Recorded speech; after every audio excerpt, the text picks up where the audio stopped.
Hi, I'm Jeff Lowe, Chief Executive Officer of Asian Sky Group and Asian Sky Media. I have on the phone with me today the Managing Director of Albion Aviation Group, Lewis King. Thank you for joining us from Dubai. Today's podcast, video cast, is all in association with our upcoming training report. And certainly Lewis has been at the forefront of introducing training programs regarding both, if you will, private jet chartering and also cargo chartering. And so certainly one of the few, and maybe the only, we can talk about that, maybe the only one who is offering these types of programs in the marketplace at the moment. So Lewis himself is no stranger to charter. So Lewis, if you can give me a little bit of an introduction. You spent some time at ACS and spent some time at Chapman Freeborn. So if you will, as we say in the industry, great pedigree, and certainly now leveraging all that, I'm sure, in your new capacity as managing director there at Albion. So please, introduction and give us a little bit background on where you are today. Correct. Yeah. Good afternoon, Jeffrey, and hello from Dubai. Thank you for having me on the show today on the podcast. So yeah, just to kind of give you a bit of background on myself. So I started in the aircraft charter market 10 years ago, back in 2010. I was lucky enough to start with ACS, and then within 2 years moved across to Chapman Freeborn, where I spent the best part of 9 years there. Covering all different aspects of chartering, primarily kind of cargo charters, but then also private jet. I spent the majority of that time in the Middle East, in Dubai, and 1 year in Hong Kong as the sales director for Chapman Freeborn. Last year, so last August, I took it upon myself to start my own aircraft charter company with a bit of spin, which we'll go into shortly. That's the Albion Aviation Group. So we're headquartered in London. But I myself, I base out of Dubai, where I spend the majority of my time, or have done for the last 8 months due to the pandemic. Can I pick your brain just a little bit on? It's never easy to go out on get off and go out into business on your own, and so I think I know what the answer is going to be. But what prompted you to take that path at that time? So. Yeah, it's sure. always interesting stories to find what motivates people to go into business for themselves. So. Yeah, no, good question, Jeffrey. I've always been extremely ambitious, and I've always wanted to manage something of my own. Yep. I work for two of the best aircraft charter companies out there, but I wanted to do something a bit more. I saw there was ways or areas of the market that need developing, or there were gaps, and I wanted to take that a bit further. So, other than that pure hunger to really kind of strive for success, I wanted to develop something new, which is the aircraft charter training aspect of it. Yeah, no, I figured you were going to say there was something was missing in the marketplace, and hey, as we all know, that's where you find the opportunities. So yeah. So yeah, absolutely. And we saw a niche, we saw a gap.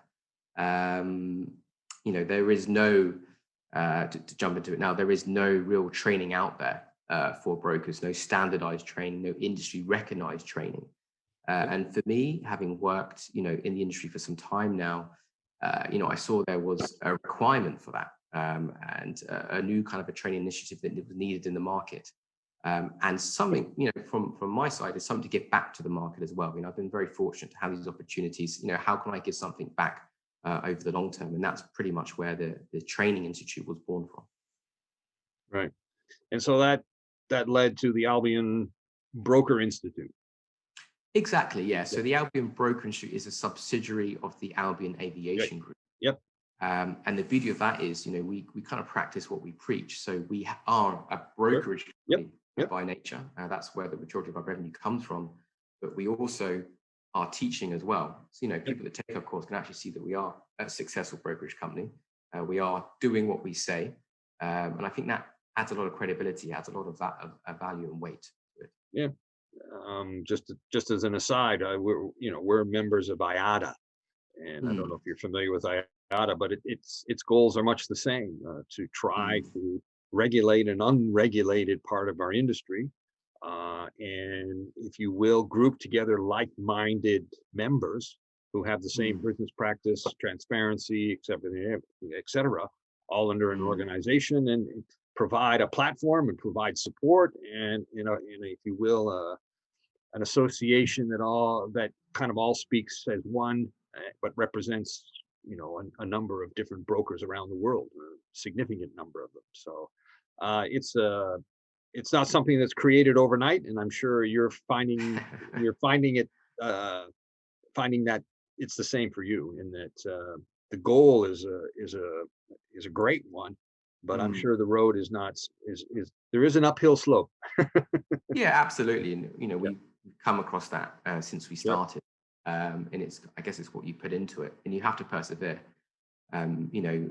We are in the process of trying to establish a working group to have that platform for Yep. professional dialogue, and Yep. that would span across private jet and cargo chartering. Stakeholders would include brokerage companies, aircraft operators, ground handling agents, FBO operators, so we can have that space where we can talk about issues, challenges, all Yep. for the benefit of the industry. So that is work in progress. It's been Yep. quite challenging to get people's time, Yes. particularly on the cargo side, because they've been Always. so busy. Always. And it's been But it's that's been where also that you being a charter broker yourself, I mean, that keeps your ears to the ground, if you will. So, because you're having to deal with these issues too. Yeah, it does, and you're speaking to operators on a daily basis Yeah. anyway. But yeah, that's our vision anyway, and we have various initiatives coming out of the training institute that we're Right. trying to develop and push forward. All right. If we can. So, the Training Institute. What courses are available there at the moment? Yeah, so we have two key courses, or master Yep. classes as I call them. We have the training program in private jet brokerage Yep. and the training program in cargo aircraft chartering. So there are two kind of backbone courses. We also have niche courses that are led by guest instructors. So we have an advanced sales strategies course led by Alex Berry, who's quite a renowned figure in the industry when it comes to sales training. Yep. We just launched a course with an IATA specialist, Ina, who specializes in cold chain, and that focuses primarily on the handling of vaccine charter flights. And we Right. also have Okay. a Sure. specialized training program with a gentleman called James Wyatt from Aeroconcept in Germany. So there's various kind of spin-offs from the core Yep. courses that we offer. Yep. And that's simply in response to the demand we've had from our clients and people asking, well, Lewis, we need a bespoke course for this, or can you do this for us? So it is kind of quite fluid in what we do, but the core principles and the charter code of conduct runs throughout, the whole of these courses. Well, yeah, and again, it keeps you at the forefront of the industry as well. So Yeah, now, and we have to be now the agile. two master classes. So, how do they work? I mean, as far as what are the prerequisites, duration, how is the course, taught, etc. Yeah, so we each course contains about 16 hours of training material. For the last 6 months, we've been doing them on Zoom, usually split up over 4 days. As part of the training course, you get a 60-page training module, should Yep. I say, which kind of is the A to Z, or almost the dummy's guide to aircraft chartering, be it on the cargo side or the private jet side. And that really covers all the core principles in aircraft chartering. It's broken down into various modules. What is a charter broker? What are the common types of aircraft that you're likely to charter? How do I set up a charter? When I've got an inquiry, how do I procure an aircraft? Right down to contracting the flight itself, and what aircraft documentation do I need to look out for, i.e. AOC, Yep. third-party liability insurance. So it's very, very comprehensive. Yep. Delivered over 16 hours. And as part of that, we have presentations, we have kind of workbooks the guys work through. We have question time, quizzes. So it's very, very interactive. It's very, very engaging. But it is very much an A to Z in aircraft chartering. Right. So normally, if you got 16 hours of class time, and then as you say, the other side presentations and everything else, is it a week online, or is it 4 days, 3 days? 4 days. 4 days. 4 days. Yeah. Okay. Work to that. Yeah. Okay. And no prerequisite coming in. You don't have to know what an airplane is, or it helps. It helps a lot, believe me. We've had private individuals come on the course that are looking for a Sure. career change without aviation experience, and some elements, particularly aircraft types, are hard for them to pick up. So it does help if you have a knowledge in aviation. But we Sure. didn't want to create necessarily barriers of entry. We Sure. wanted to make sure that people who are interested in aircraft chartering have the ability to learn or get an insight through our course.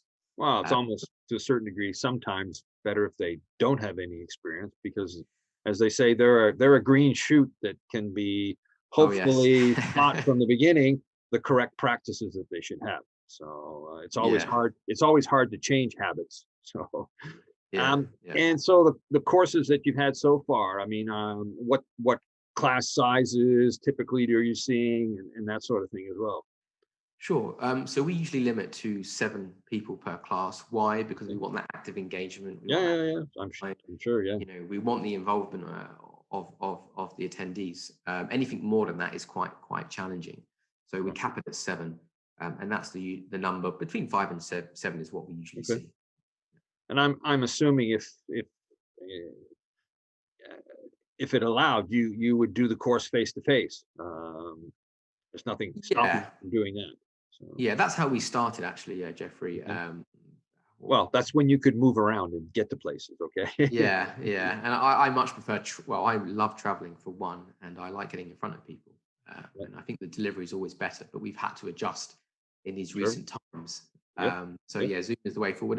And the benefit of that, Jeffrey, is that we've been able to really kind of push the geographies. With where we're delivering the training. We've done as far as New Zealand. We've done in Asia. The first one I did was in China for an e-commerce company. We've done in the States, Middle East, Europe. So we're pretty much global, dare I say it, and that's purely through the advent of Zoom and Teams like platforms. So there are Yeah. some benefits as well. Well, it's as we talked at the beginning, there are some strange benefits coming from the pandemic, and again, similar to yours, as you just mentioned. I mean, you're global now. Um, Mm. I was on an IATA again, just picking on IATA for some reason, but on a panel the other day, and they had 600 people listening in, and had it been a panel at some conference, it would never have gotten that many people. Okay, Yeah, and yeah, so, but that also means that coming out of the pandemic, some of the things that we're doing now we're not going to change because they've proven to be huge, great business tools. So I'm assuming likewise you'll continue to do online, but where the opportunity presents itself, do face to face as well. yeah. No, definitely. I think there's definitely going to be a reform in the industry, and maybe slightly less travel, Yeah, but almost I would say increased engagement through these yeah, platforms. yeah. So how's it gone so far? What sort of reactions have you gotten?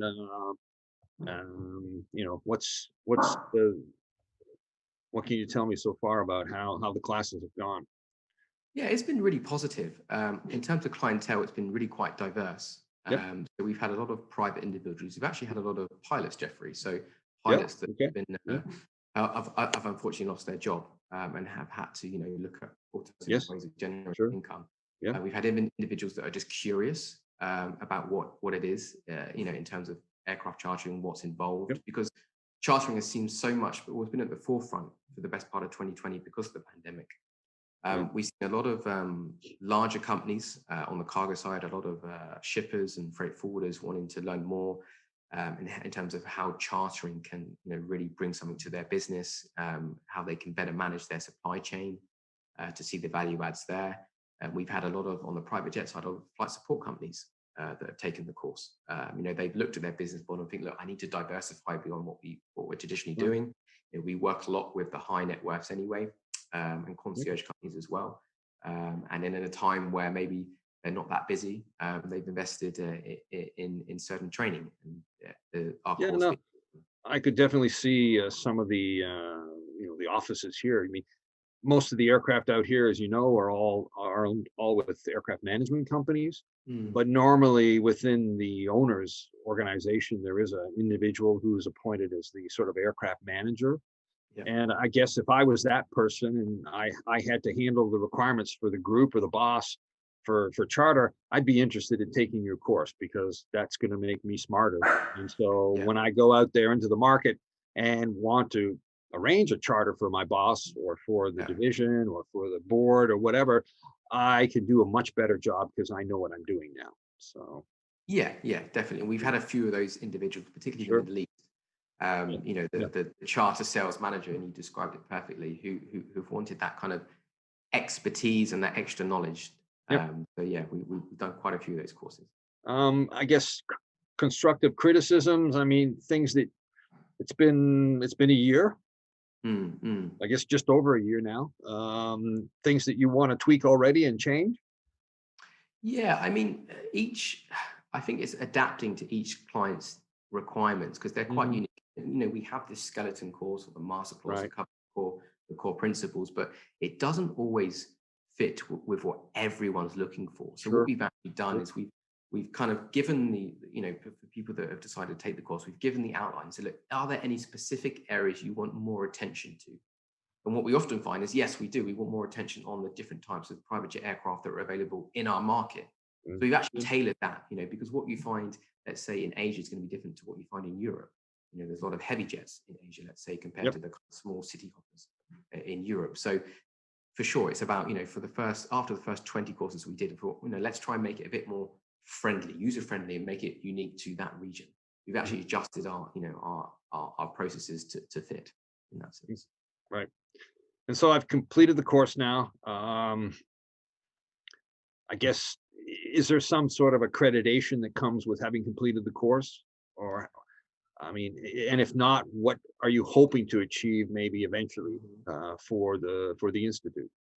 Yeah, absolutely. I think because we are the only providers of both cargo and private jet charter broker training, getting that accreditation is quite difficult, and it needs to Yeah. be done from a kind of one of the leading, you know, industry bodies, essentially. So Yep. we've had engagements with them. I think they've been quite busy, so we haven't seen too much traction there.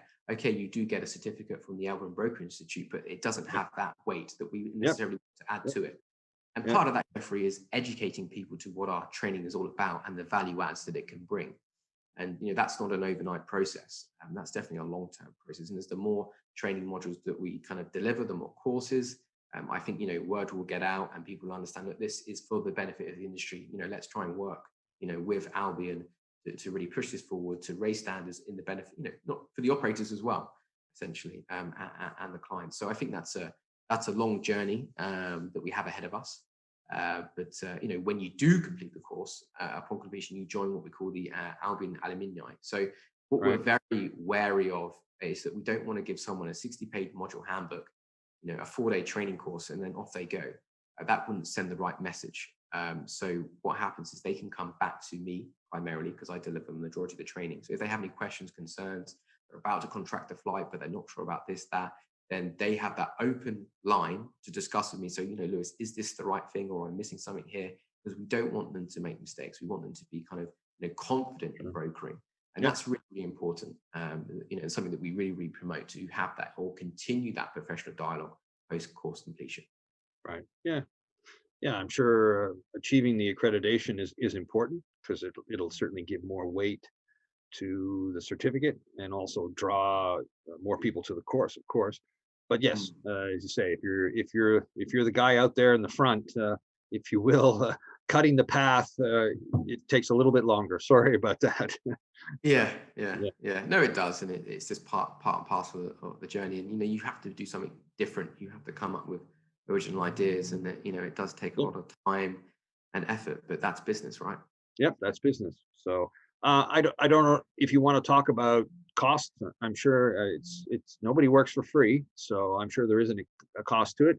Whether you want to give some sort of indication or ballpark, or refer to it in some way. So Yeah, sure. I mean, it is quite comprehensive, the training. yeah, When obviously it comes with the module handbook, and then we have the post-course alumni. So we price our courses between $2,500 to $3,000, right, and that's for up to 7 people. So you can okay, have 7 people join, you know, within that cost. So I right, think it's competitively priced, I feel. yeah, And you know, a lot of people, you know, ask me, okay, how did I come up with that figure? Well, that figure is an amount that you should be getting on your first deal, essentially, no less when it comes to chartering. yeah, So that's, true, you get your full true, return on investment on your first charter booking. That's the way we kind of right, charge a okay, percentage. fair, So, fair, okay.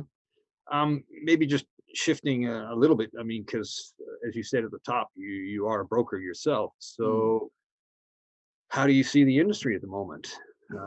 And again, let's make sure we segregate that.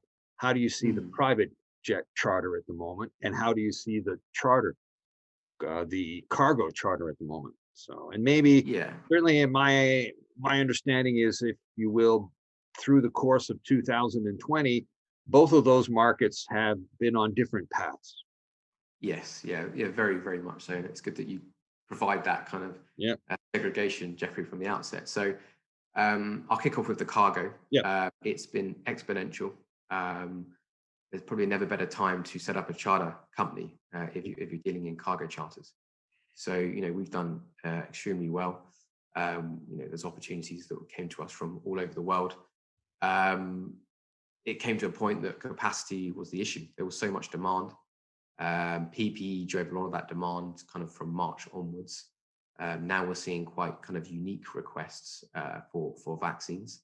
Yeah. A lot of that vaccine demand is being fulfilled, I believe, by the integrators and a lot of the bigger carriers, but it's starting to kind of potentially drop down to the next level, which would be the charter brokers, essentially, Right. to look for additional capacity. But my understanding was there was that period where there was just demand exceeded capacity, but it has kind of come down now to where it's in better balance. Is that would be the right words? Yeah, it's definitely the demand has dropped quite a bit in the last 3 months. Why? Is because other supply chains have kicked in, Yes. primarily sea freight. But at the start of it all, Most of the airlines have learned to reconfigure their passenger aircraft and put cargo in them too. So yeah, absolutely. And we yeah. did, I wouldn't say the majority, but a large amount of business on 777-300 ERs. The Yep. additional passenger aircraft with boxes on the seats. Yep. That was a big part of our business. So the airlines did really kind of they were agile enough to kind of diversify their product almost to react to the market, which was good for them. Yeah. Get the planes in the air. Yeah, and they did really well. Some airlines took a while to kind of go through the safety approvals to actually get the aircraft out there, operating with cargo, but some quite quick. It was great for us to have, or for a broker to have, that additional resource to service our clients. Are you seeing, I mean, obviously there's lots of talk of vaccines becoming available, and that's going to entail a global distribution. Are third parties, intermediaries coming to you now trying to lock in availability for May next year, for instance, because that's when they're going to get the vaccine, sort of affair? Yeah, there are discussions. Nothing has been locked in yet, if I'm honest, Jeffrey. Okay. We've done a lot of pricing matrices for a lot of big companies, some shippers actually as well, to present them solutions. But still, I think from the start, i.e. where we are now, the DHLs, the UPSs, the FedEx, etc., will pick up a lot of that to begin with, because they have the infrastructure, they have the resources, they have the kind of cold chain product, essentially, a lot of other carriers. But still, we do see a bit of I predict, I guess, a capacity crunch again. Yep. So there are a lot of discussions we've had in the last 6 weeks on that particular topic. Yes. Yeah, I mean, but there's going to be some unique shipping issues as well, given, from what I understand, a number of the vaccines do require, shall we say, extreme refrigeration for the duration of the flight, having to be kept at very low temperatures. Correct. Yeah, correct. And then when you kind of take that challenge and look at certain continents, Africa, for example, how do you really distribute that? Yeah. So there are a lot of challenges that we need to face, and have that kind of collective awareness to make sure these regions do get served as well. I think that's quite important. Right. And would I be correct in saying, and for the cargo, it was sort of classified as an essential service, a lot of times bringing in masks and other breathing apparatus and so on and so forth. So it may not have experienced the same level of restrictions as far as operations that the next item that we're going to talk about, the private jet charter. So you were kind of able to get around for cargo, but it hasn't been the same experience with private jets. Yeah, that's been quite challenging, Jeffrey, has private jets. It's, every week brings a new challenge. Every day. Yeah, maybe I'm being a bit too nice there. Yeah. Yeah. every day. Well, that was yesterday. Come on. Yeah, you could come to our country yesterday and you could, Yeah, yeah. Oh, COVID test, and now we're locked down. And yeah, now uh, we're locked down. Exactly. so, I mean, what So, we so did, what was, how did 2020 look to you from the private side? yeah. So we, to start off with, kind of when the pandemic started to take grip globally, we were doing a kind of a lot of, I can describe them as evac flights. Yep. Just people trying to get back home. Repatriation and so on and so on. Yep. Yeah, people trying to get home, Yep. high net worths wanting to get back to a certain place. We did a lot of movements with oil and gas kind of skilled workers. Right. We did a fair amount into Saudi using ACJs and a BBJ. We did a bit in South Africa, a bit from Europe to Africa. These are all kind of skilled workers. We even did some pilots from China to Korea. So an aircraft came into Jinan, and then we put the pilots. They couldn't stay; they didn't want to quarantine in China, so we took them out to Korea, where they took an international flight. So that was quite unique. So we would, servicing a market that usually isn't really there. They would usually fly, scheduled flights. Yep. Yep. And then the lockdowns came, so there wasn't too much movement with the high net worths, the chairmen, the CEOs. And then we went into this unpredictable stage where one country's open, then it closes, then there's a big lockdown, and then we were expecting some kind of a boom, but I think actually people have taken a step back and think, well, let's just kind of ride this out a little bit. We can use Teams and Zoom, those digital platforms that have our meetings. I'm talking on the kind of really business aviation side, Yeah. And I think there is, I wouldn't say a fear, but there's an awareness, there's a conscious awareness. Do I really need to travel? Do I need to essentially put myself and others at risk? Maybe I can, have the meeting, via Zoom. So I think that has suppressed the demand. And I think, prior to the podcast, you made a very good point. There's a lot of pent up kind of eagerness to travel, which will come, I feel, in 2021, and the lid will be taking off because there's people that want to spend money. There's people that want to travel. We used to do quite a lot, and high net worth to get their family around. So yeah, but those people aren't going to get in a commercial airliner. Probably they're going to get into a private jet. So yeah. So it's kind of that, if it happened once, it can happen again. So I'm going to protect myself from the get-go. Okay. So, absolutely. And obviously you have that, there's an argument as a transition from, let's say, first class premium passengers to private jets, and now they see the value. But I still feel that countries have to open up first.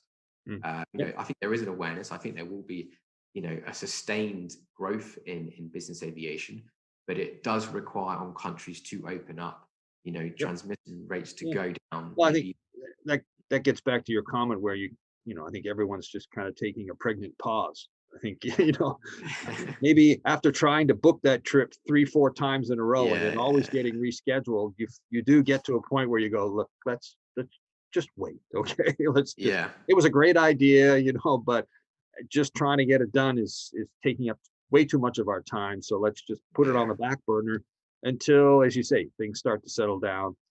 If you will, procedures are put in place. Everything, there's a common procedure maybe for all countries, and borders do start to open, and there's a way for people to travel to and from, because at the moment we don't have that. So as you say, maybe that's what's causing everyone to just sort of take a deep breath and wait.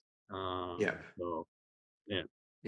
No, I definitely agree. I mean, we booked quite a few flights that never materialized because the day or the couple of days before they meant to flight, then the rules change, and you put a lot of work, a lot of resource into that, and then eventually everyone's like, hold on a minute, operator, broker, client, like let's just put it on pause. So if you get that crystal ball of yours out and polish it up and look at 2021, what does Lewis King see? I'm quite positive, if I'm honest. 2020 has been a challenging year for sure. I'm positive on the cargo side. You've got to remember, we have what I call pandemic volumes. Then we have the normal global volumes. So we have two types of volumes that are trying to move around the world, two types of volumes of cargo, which will create demand on the cargo charter broker side. On the private jet side, I am very, very optimistic. I think, as as this pandemic, dare I say, eases, we learn how to control it, manage it, vaccines, then people will start traveling, people will become more aware, people will see the value of business aviation, more so, maybe the premium, the first class passengers will. So I'm quite excited. And I'm also excited on the training side.